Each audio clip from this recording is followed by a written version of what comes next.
My story about why I do this work is from the loss of my sister. So in 2020, my sister, my only sister, she died on my wedding anniversary. And I was 15 weeks postpartum. I just had a baby, the nephew that she always wanted. And she died during the COVID. I couldn't go home. And so I was dealing with grief where I wasn't able to go home and be with the people that I love. And I wasn't able to grieve in the way that Black people grieve. We like to be with the ones that we love so we can hug one another, hold one another, and encourage one another. And I was here in Costa Rica with my husband and my daughter and my newborn son. And I was just trying to go at it alone in the midst of a global pandemic. So my husband had to step up to take care of all the things. Both children, we had an 11-year-old and a newborn, and I was grieving really, really bad. And then that morphed into something else. That's another story you can find out if you get my book and read my book. But my sister was 18 months younger than me. We were thick as thieves. That was my ace, my ride or live, except she decided to die on me. And losing her was like losing a piece of myself. And they say every time you have a loss, when you have a transition, it's not always bereavement loss. So whenever something shifts, there's a part of you that has to die so that you can step into what's next for you and what's coming for you. And the part of me that died was a big part of my identity. I was a big sister for all of my memories. Like, I don't remember prior to 18 months. I don't remember being an only child. And so I lost having a sister that was my best friend that I talked to every day, multiple times a day. And the shift hit me really, really, really, really hard. And I spent probably a year and some change in maladaptive grief. And I was not a good mother. I was not a good wife. I probably was not a good friend. And so at some point, I turned it around. I had some friends to really support me and give me really good information. Hey, the sound immigrant. And so once I was able to turn things around and get back out, there were things about my sister's death, what my family went through afterward, and then what I went through in the year after my sister's death that to me was a gap that needed to be filled. And I wasn't really familiar with what death doulas did, but in my search to try to find meaning and make something happen with what I was going through and what I had gone through and what I had overcome, I stumbled across a TED Talk by Erin, and that led me to becoming a death wife. Well, being trained by death wives and becoming a death doula. And then I went to death school. So I've done like continuing education, really interested in studying thanatology. And now my work lives at the threshold of death work, grief work, and using those two to make sure we're living a life worth living and to have a more meaningful life. And so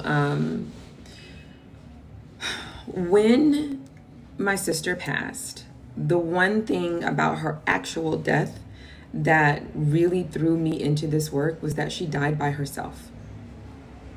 And that tore me apart because no one should have to die by themselves.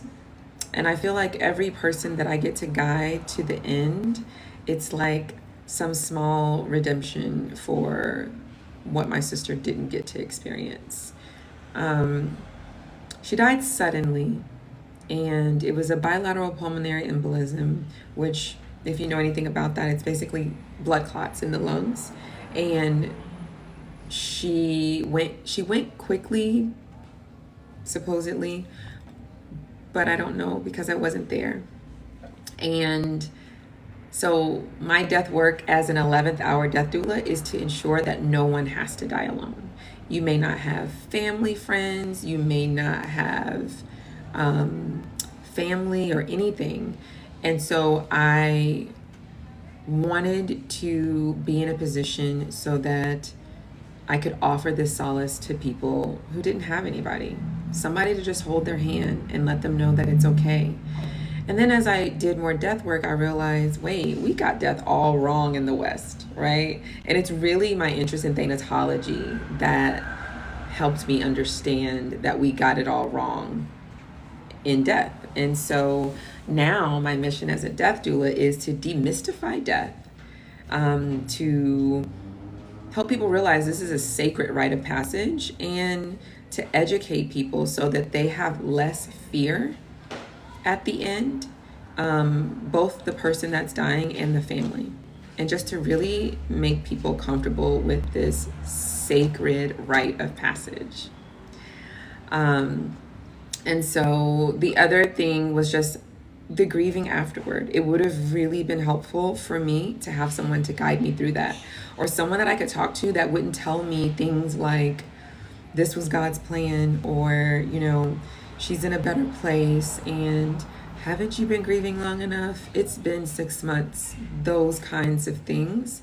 And so now I get to do that for people. I get to help people realize they don't have to heal from grief. They can integrate grief and grow from it and use it to produce something meaningful.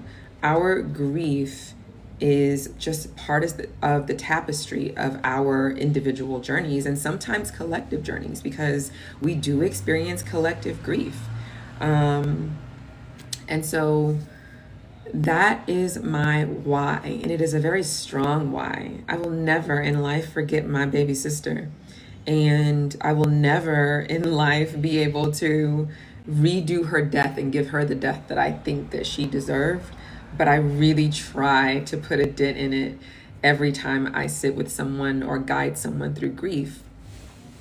But there's so many things that I wish I had known when I was going through it myself. It might have shortened not the time that I was grieving, but the time that I had that really maladaptive grief. Like, I would wake up and hyperventilate in the morning when I remembered that she had passed.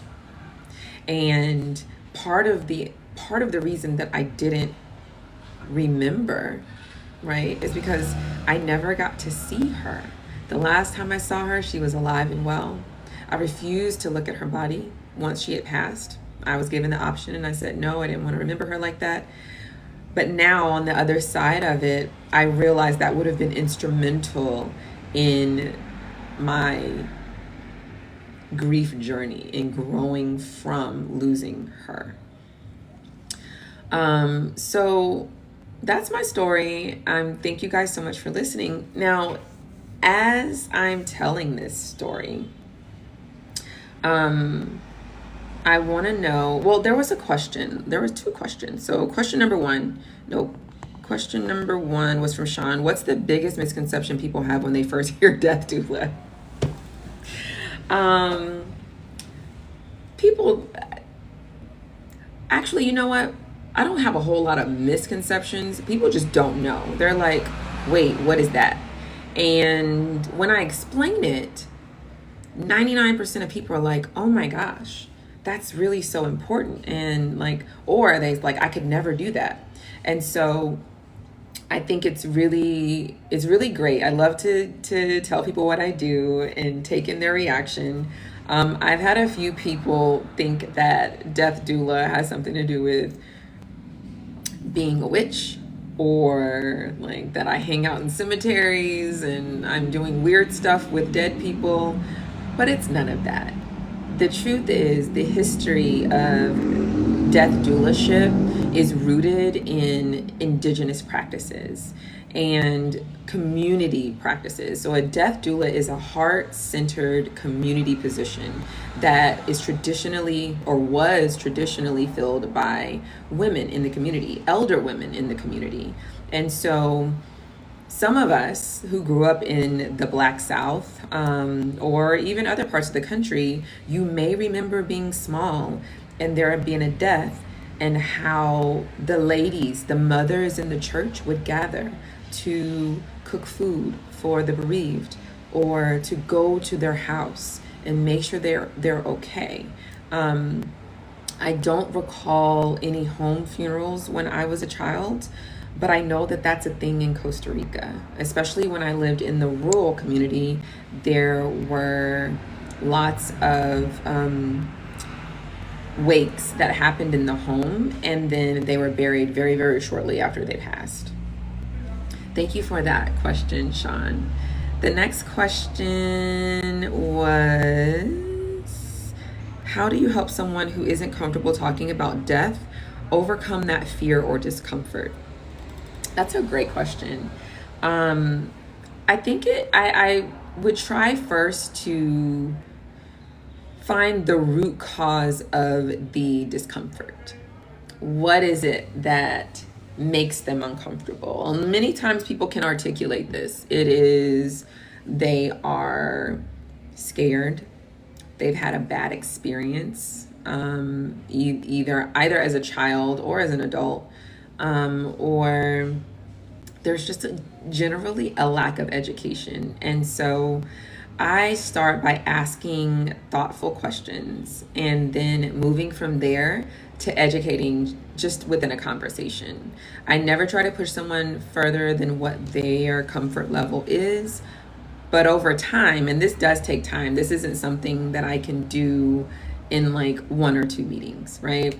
Meetings 1 and 2 are really about me getting to know that person and about their life, how they lived, who they love, all of these things. And then as we continue to meet over the weeks, we get into the fear and the discomfort. And typically the person dying doesn't have as much discomfort as the loved ones around them. And so there is always space and room for educating the family.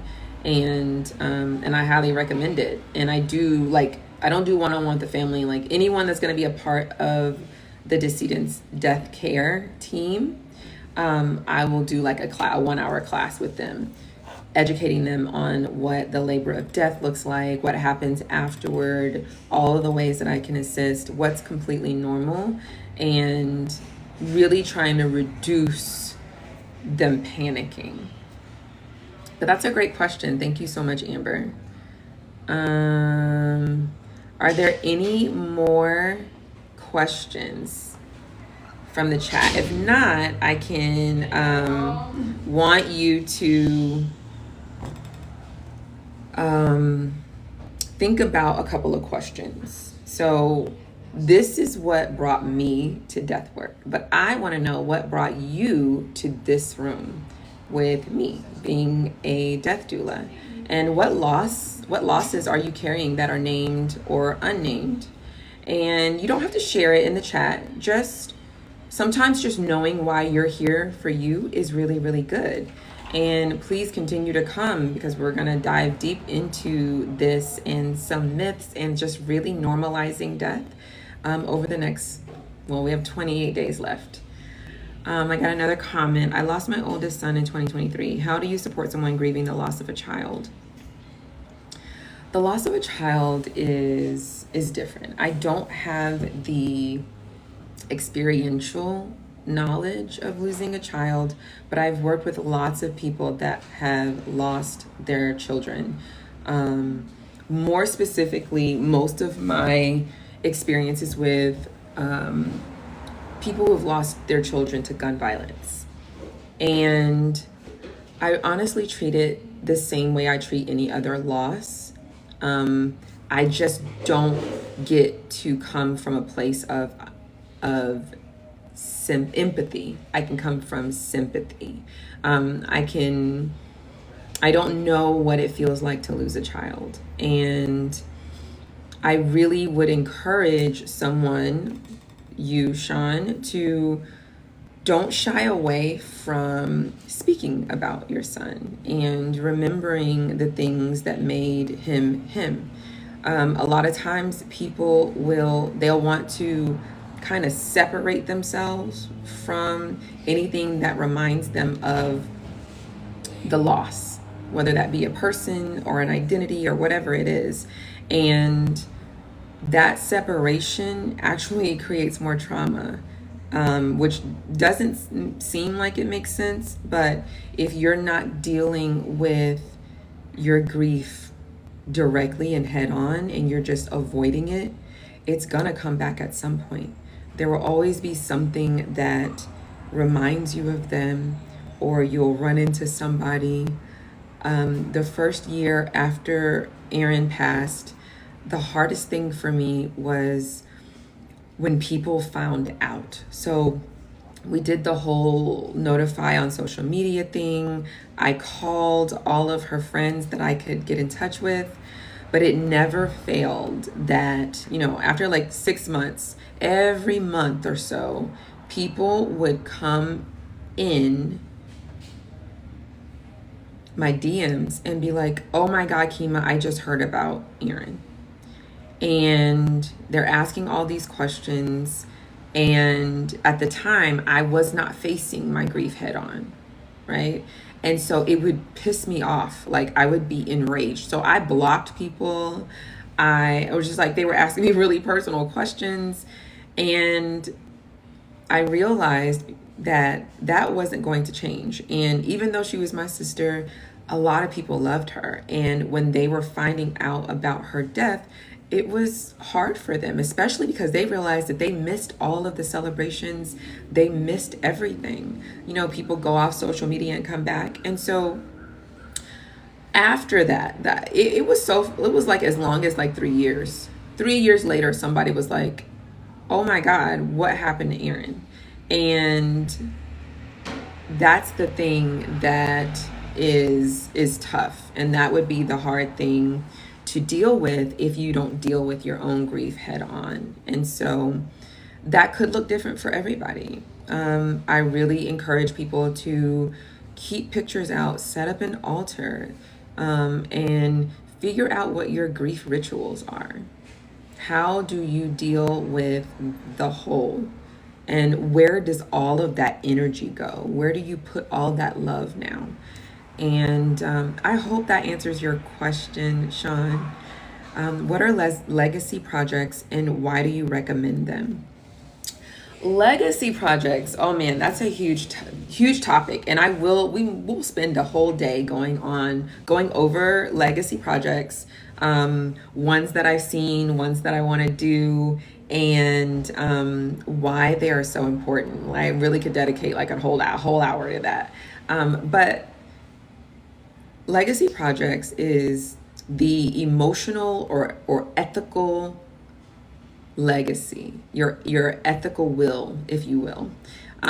What do you want your friends and family to take from your life, aside from money and property, jewelry and clothing and things like that? What lessons do you want them to learn? What do you want them to have so that they remember you? What do you want them to remember you for? What do you want people to have that will remind them of you? What part of your values do you want them to carry forward? What do you want your great-grandchildren to learn about you when your grandchildren tell them about you? That's basically what a legacy project is. And it can look a myriad of ways. It look like, a book, right? I wrote a memoir and I wrote that for me, but that could be a legacy project because it talks about 3 very important moments in my life, and my children's children will have those words and be able to read about me and how I lived and how I loved. Another way would be a recording. So I'm part of a project called Memoria, and they are filmmakers.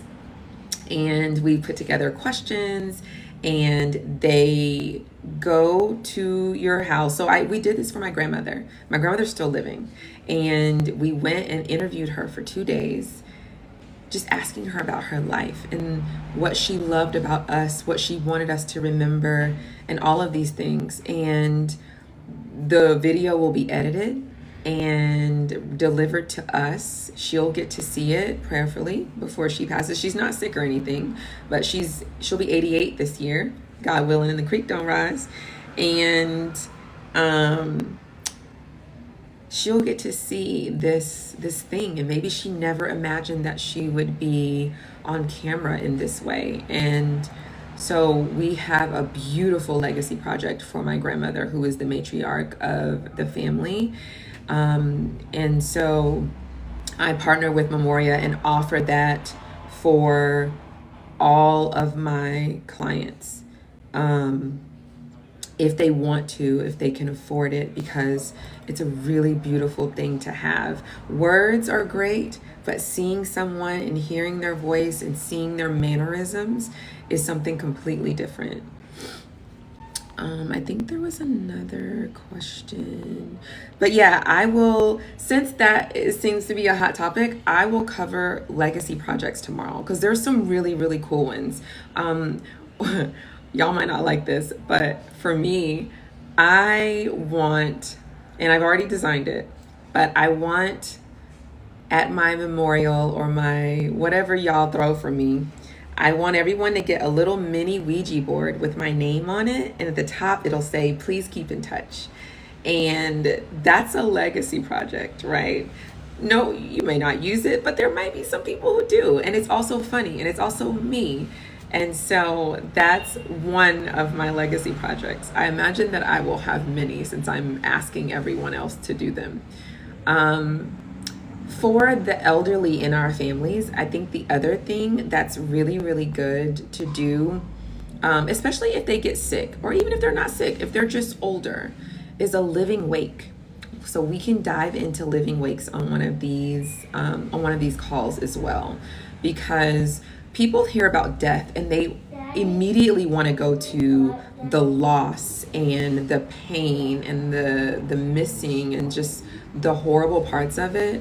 But if we put as much energy into the celebration of death or the approaching of death as we do birth, it doesn't have to be such a gloom experience. Yes, we will always miss those that we love who cross over before we do, but it does not have to be doom and gloom. And it's better for us here and here if it's not doom and gloom.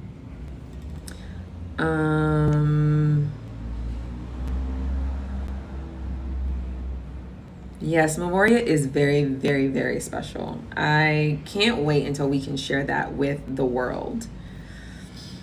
So I got another question. Yes, Heidi, I love that. I want dancing. I want a weed bar, and I want dancing and singing and clowning. Like I feel like I might want a spades table or two. But I feel like my celebration, I'm gonna organize the whole thing before I go. So don't worry. Y'all gonna have, if you outlive me, you're gonna have a good time at my memorial. All right, Sean says, what do most people get wrong about grief? The biggest thing off top of mind, I think that people get wrong about grief is that it's something you need to heal from. Grief is not something that you need to heal from. It is something that you grow with. I don't want to heal from the grief of my sister, because I feel like if I heal from it, that means I've forgotten her, because there will never not be a day that I wake up and I don't miss and love my baby sister. So I think that people should look at healing from grief more as integration of grief. How am I going to move forward the rest of my life with this big ass hole in my heart? And I think that can maybe shift the perspective of how people think about grief. When you tell somebody that you're grieving, they're like, oh, I'm so sorry. Why? I'm not. I'm grieving because I had a big love, or, you know, I had a big transition. And so it's not a horrible thing. I think grieving is just part of the human experience. Is grief a feeling or a process? That's a great question, Heidi. I think it's both. I think grieving is it's a process for sure, but I do think it's a feeling. It is the feeling of where does all of this energy go? Where does my love go? There's not a physical receptacle for it anymore. And it's a process of channeling that love and grief into something else. So when my sister died, I wrote this book, right? I wrote this journal. When my mentor died, I wrote another journal called The Power Within. It's a manifestation journal. And if you knew Josiah, it's so apropos because she was all about manifesting and finding your own power and being balanced and aligned. And so I wrote that book after she passed. And I do feel like the grief for both of them still pushes me to continue doing this work. I feel like I have big shoes to fill in putting my mission as a death doula forward to the world. Kima, if someone watching right now is caring for a dying loved one, what do you want them to hear? Be patient. You may feel like there are so many other things that you can be doing, but stay where you are. If you have a loved one that's actively dying, sit with them, hold their hands. The 24 to 48 hours that you have with them, everything else can wait. Those 24 to 48 hours. You will never regret being able to hold your loved one's hand and encourage them and let them know that it's going to be okay. Can you get stuck in a grief loop? Absolutely, Heidi. And you may have missed that part of the live today, but I talked about how for like 18 months after my sister died, I was in a horrible loop that I didn't know how to get out of at all. And no, don't apologize. And it took someone outside of me. Like, I couldn't have saved myself from that because I was really throwing one big ass pity party.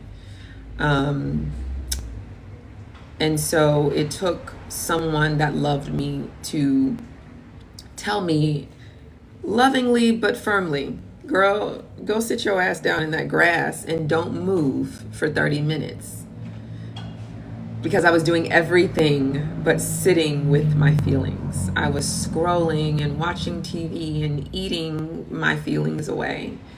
And once I got out into nature and just sat down and did what she told me to do, only then did I start to, one, see the cycles of life in nature. If you sit down in nature outside long enough for one period of time and long enough longitudinally, you will start to see the cycles of life and death and rebirth in nature.